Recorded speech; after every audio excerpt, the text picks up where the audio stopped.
Assalamualaikum warahmatullahi wabarakatuh. Bismillahirrahmanirrahim.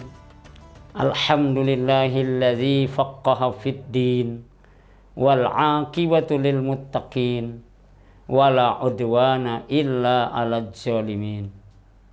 Asyhadu an la ilaha illallah wahdahu la syarikalah wa asyhadu anna Muhammadan abduhu wa rasuluh. Allahumma salli wa sallim wa barik ala sayyidina Muhammad wa ala alihi wa sahbihi ajma'in. Amma ba'du. Pemirsa Banjar TV yang kami hormati, kami muliakan dan kami banggakan. Alhamdulillah, syukur kita panjatkan kepada Allah Subhanahu wa Ta'ala karena berkat limpahan rahmat, taufik, hidayah dan inayahnya sehingga kita pada saat ini dapat bertemu kembali. Kemudian salawat dan salam juga selalu kita ucapkan kepada Nabi kita Muhammad sallallahu alaihi wasallam beserta keluarganya, sahabat-sahabatnya dan pengikut-pengikut setianya ila yaumil qiyamah. Pemirsa Banjar TV yang berbahagia, kita sering mendengarkan ataupun menyebutkan yang namanya istilah takwa.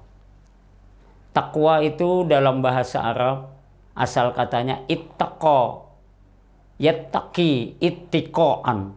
Artinya hati-hati, artinya waspada, atau juga ada yang mengartikan takut.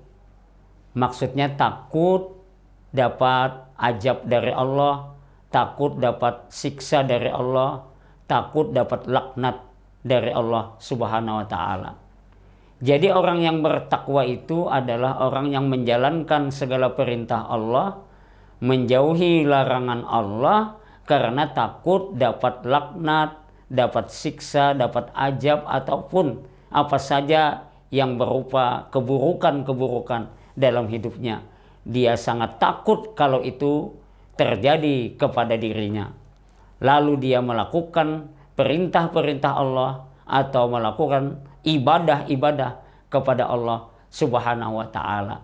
Dia tidak mau melakukan kejahatan-kejahatan dan perbuatan-perbuatan maksiat atau perbuatan-perbuatan yang dilarang oleh Allah dalam kehidupan ini. Nah, itulah yang dikehendaki atau yang disebut dengan manusia muttaqin atau orang yang bertakwa. Orang yang bertakwa di dalam Al-Quran, Allah menyatakan diantaranya adalah orang yang menjalankan perintah Allah dan menjauhi larangan Allah, maka dia akan diberikan solusi, jalan keluar ketika dia mengalami atau menemui kesulitan, kesusahan, ataupun hal-hal yang sangat berat sekali dalam hidupnya untuk diselesaikan, atau ada masalah-masalah hidup yang dia alami. Sebagaimana yang difirmankan oleh Allah dalam Al-Quran, Allah menyatakan, wa may yattaqillaha yaj'al lahu makhraja wa yarzuqhu min haitsu la yahtasib. Artinya, barang siapa benar-benar bertakwa kepada Allah, yakni menjalankan segala perintah Allah, termasuk sholat 5 waktu, puasa Ramadan, membayar zakat, naik haji bagi yang mampu, dan segala amal-amal soleh lainnya, amal-amal ibadah lainnya, dia laksanakan dalam hidup ini. Ketika ada masalah, ada kesulitan, ada kesusahan dalam hidup itu, maka Allah akan memberikan solusi, jalan keluar kepadanya dari tiap-tiap kesusahan, kesulitan yang dia alami itu. Wa yarzuqhu min haitsu la yahtasib. dan Allah akan memberikan rezeki kepadanya dari jalan yang tidak disangka-sangka atau dari jalan yang tidak diduga-duga. Dia akan dapat limpahan rezeki dari Allah Subhanahu wa ta'ala karena dia bertakwa atau menjalankan perintah Allah, menjauhi larangan Allah dalam hidupnya.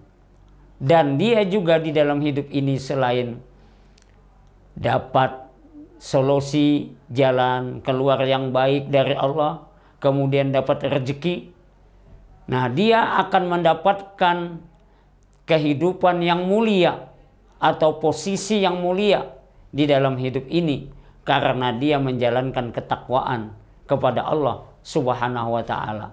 Dan orang yang bertakwa ini adalah posisi paling tinggi, paling mulia di sisi Allah Subhanahu wa ta'ala dalam pandangan agama Islam.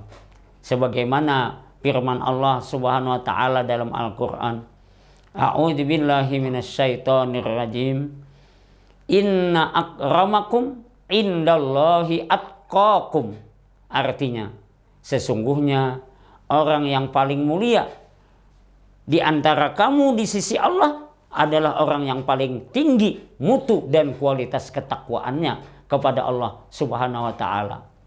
Jadi kita sebagai bangsa manusia yang diciptakan oleh Allah, berbeda jenis, berbeda warna kulit, berbeda bahasa, berbeda suku, berbeda bangsa, berbeda etnis dan sebagainya. Itu semuanya tidak ada nilai di sisi Allah Subhanahu wa ta'ala. Yang ada nilai di sisi Allah adalah orang yang bertakwa. Sesuai ayat tadi, sesungguhnya orang yang paling mulia di antara kamu di sisi Allah adalah orang yang bertakwa di antara kamu. Maka orang yang bertakwa ini akan mendapatkan kemuliaan di sisi Allah Subhanahu wa ta'ala karena dia selalu menjalankan segala perintah Allah dan selalu menjauhi larangan Allah. Perintah Allah itu yang kita kenal dengan perintah agama, seperti rukun Islam yang 5, itu selalu kita laksanakan, kita tunaikan. Kemudian larangan-larangan yang disebut maksiat dalam agama itu kita tinggalkan, kita jauhi. Maka itulah kita disebut sebagai orang yang bertakwa. Yang pertama, kita hanya disebut muslim karena membaca 2 kalimat syahadat. Yang kedua, mukmin karena beriman, percaya adanya Allah sebagai Tuhan kita, Nabi Muhammad sebagai nabi kita.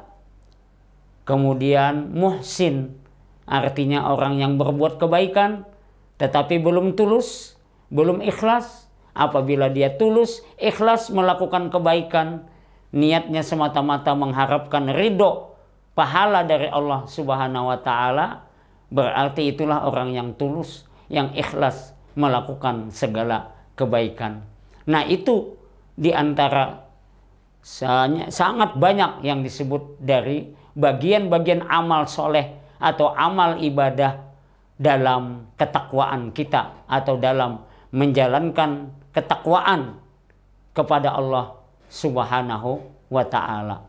Orang yang menjalankan ketakwaan kepada Allah Subhanahu wa ta'ala, dia sangat hati-hati, dia sangat waspada, dia sangat teliti supaya yang dia lakukan atau yang menjadi tindakan dia tidak akan terjatuh ke lembah kesesatan, ke lembah kesengsaraan, ke lembah kemusyrikan atau perbuatan-perbuatan jahat lainnya yang semuanya itu akan dinilai sebagai dosa oleh Allah Subhanahu wa ta'ala. Maka kalau itu menjadi dosa dalam penilaian Allah Subhanahu wa ta'ala, manusia itu berhak akan mendapatkan balasan siksa atau ajab atau laknat dari Allah Subhanahu wa ta'ala. Laknat, ajab atau siksa itu bisa ditimpakan oleh Allah ketika saat di dunia ini juga, ataupun juga nanti akan ditimpakan oleh Allah kepada orang yang berbuat kejahatan itu di akhirat kelak atau pada hari kiamat nanti. Nah, pemirsa Banjar TV yang kami hormati, mungkin ini yang bisa kami sampaikan. Mudah-mudahan ini jadi buah pemikiran kita. Mudah-mudahan ini ada manfaatnya bagi kita semua, sehingga kita termotivasi untuk selalu beribadah, beramal kebajikan, beramal soleh dalam hidup ini. Dan selalu hati-hati, waspada dan teliti, jangan sampai terjerumus dalam lembah kejahatan, dalam lembah kemaksiatan dan sebagainya. Mudah-mudahan Allah selalu memberikan hidayah, petunjuk dan bimbingannya kepada kita semua. Amin ya rabbal alamin. Salah khilaf mohon dimaafkan. Terima kasih atas segala perhatiannya. Wallahul muwaffiq ila aqwamit thoriq. Wassalamualaikum warahmatullahi wabarakatuh.